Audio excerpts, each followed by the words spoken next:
Yang pertama, pastikan Anda telah berusaha. Jadi yang wajib bagi Anda berusaha, sehingga seorang suami asalkan dia sudah berusaha semaksimal mungkin sesuai dengan kemampuan akal dan tenaganya, kok ternyata nggak dapat duit, tidak dosa istrinya kelaparan. Ingat, oh nggak mampu no gimana, suruh ngerampok? Enggak dong. Yang nggak bener itu orang ongkang-ongkang istrinya suruh kerja, dianya iktikaf di masjid, kurang ajar dia itu. Dianya ikut pengajian ustadz misalnya nih, kadang-kadang ustadz tuh bikin alasan oleh pemalas, istrinya ngadu ya, suami saya ikut ustadz terus ke sana kemari tapi nggak pernah ngasih nafkah, keblinger, pergi ke sawah sana, jangan ikut ustadz. Ini ada orang nggak mau cari nafkah, gayanya ikut pengajian, puter sana puter sini, masya Allah. Dia sebenarnya pemalas saja, dolim dia, haram, dosa. Hati-hati. Tapi kalau Anda sebagai seorang suami sudah berusaha semaksimal mungkin, lah kok nggak dapat, nggak dosa karena Anda sudah maksimal. Nanti peran istri membantu setelah itu. Sebab ada pengaduan begitu, ada istri suami ongkang-ongkang, istrinya tuh pergi pasar, itu marah-marah kok. Suami tidak pernah kerja, minta duitnya marah-marah, istri dia suruh kerja di pasar. Innalillah. Wow, rajin ngaji apaan? Ngaji gombal itu. Hati-hati, nggak boleh begitu, jangan hawa nafsu, nggak boleh. Kalau ada di sini tobat Pak, tobat. Karena ini pengaduan bukan 1-2 perempuan. Cuman ada juga Pak, Bu, perempuan seorang suami itu ngadu, Bu ya, istri saya itu dikasih berapa saja tetap nggak cukup, dandang jebol itu. Jadi dikasih apa, tetap tidak cukup. Bahkan kadang belum apa-apa sudah ada tagihan kredit. Waduh, ada memang model perempuan begitu, nggak pernah mikir kemaslahatan suaminya. Belum apa-apa sudah beli ini, boros. Ini nggak bisa mendukung suaminya untuk berjaya. Saya teringat seorang guru mulia, dia bercerita, saya itu ngasih kepada istri itu nggak banyak, cuman herannya, padahal saya ngasih kayaknya pas-pasan untuk nafkah, cuman dia pinter nabung, di saat saya butuh ada. Wah, ini baru istri hebat.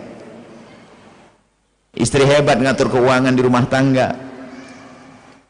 Dan kemudian juga ada urusan dengan keberkahan, ya. Ada orang bekerja di sebuah tempat, nggak punya anak, ada satu orang lagi bekerja di tempat yang sama, gajinya sama, yang kedua itu punya anak 3, nggak pernah punya masalah ekonomi, biasa saja.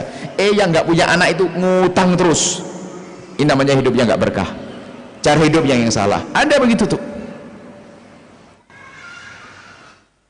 Nah makanya kalau ada orang menemukan dalam dirinya kok hidupnya merasa kayak kurang terus, bahkan itu bisa jadi bukan karena kurang beneran, kurang pandai mengatur pengeluaran.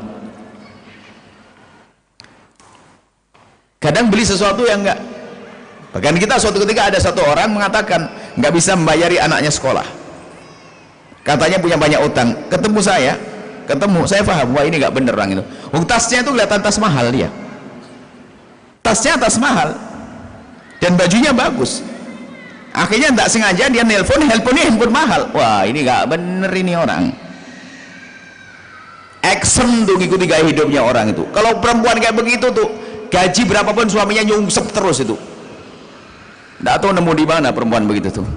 Anda membaik semuanya, solehah. Kayak tadi bapak-bapak yang gayanya ngaji terus, nggak pernah nafkah, nggak tahu itu nemu di mana juga, itu sama. Saya tidak seneng dengan model begitu tuh. Lagi-lagi tidak tanggung jawab itu ya. Kalau Anda lemah, nggak bisa bekerja karena sakit, atau sudah berusaha, itu peran istri penting banget.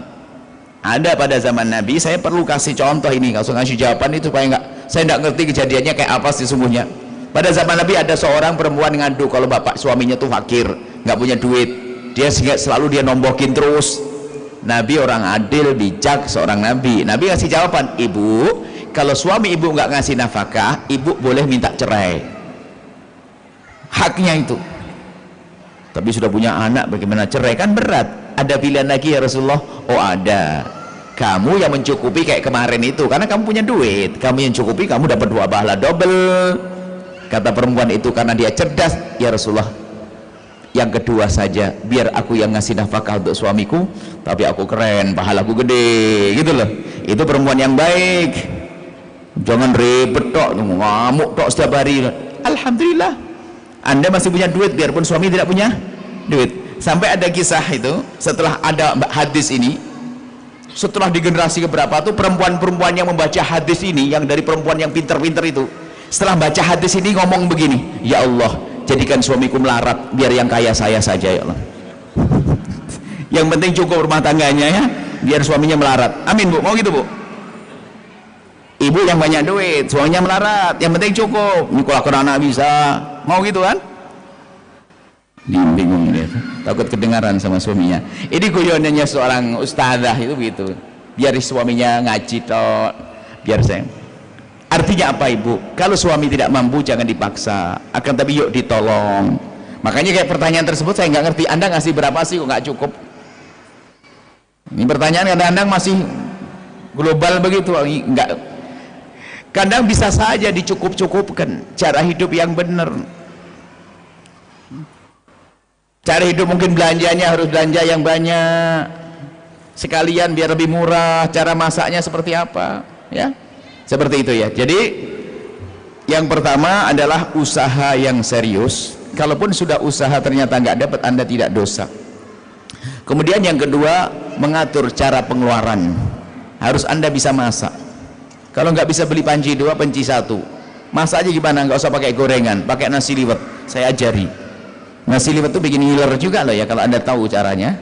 Nasi liwet udah enak, itu sehat. Nasi liwet kalau sudah mulai masak begitu, Anda potong-potong sayur kacang, cipir, parutan kelapa, kasih bumbu sedikit, telur asin, ikan asin di atasnya. Nggak usah digoreng kan asinnya, nanti asinnya ngeresep, ini tumpangin di atasnya, terus biarin nanti apinya dikecilin, Anda nyapu-nyapu, nanti habis itu tublek makan berdua sama suami. Waduh, ngiler tuh enak, nggak pakai mahal-mahal. Hidup kok susah banget itu. Kayak yang bikin susah hidup itu sebetulnya bukan karena nggak ada duit, action, ngikuti gaya hidupnya orang. Allah ya, ini makanya pertanyaan begitu kadang-kadang kita nggak tahu apakah betul dia nggak punya duit atau memang cara hidupnya yang salah. Makanya yang punya bener, yang kita beneri, pertama usaha yang bener, yang kedua cara hidup yang bener. Di antaranya adalah jangan gampang ngutangan, ngutang beneran atau ngutang belanja. Ngutang belanja itu paling nyiksa. Saya pernah hidup ngutang belanja dulu waktu masih sekolah.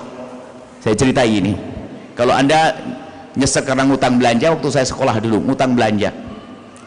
Jadi antara kampus dengan tempat tinggal kita ini, warungnya lesannya lembut. Yahya, ini toko ente ambil kapan saja boleh, tapi kan nyatet. Ambil aja, akhir bulan nyungsep. Tak pikir ini kok bodoh banget saya ini. Baru setelah saya setengah gila 2 tahun baru sadar salah cara belanja saya. Tak tuker, tak kasih duit, kalau kurang tanggungan ente lo ya, awas lo ya. Jadi maksudnya jangan biasa gaya ngutang, gaya kredit, nyungsep, bahaya ya. Jadi maksudnya kita benahi cara hidup saja, biasa sederhana. Kalau Anda kalau Anda gengsi makan sederhana, Anda ini siapa? Umat Nabi Muhammad.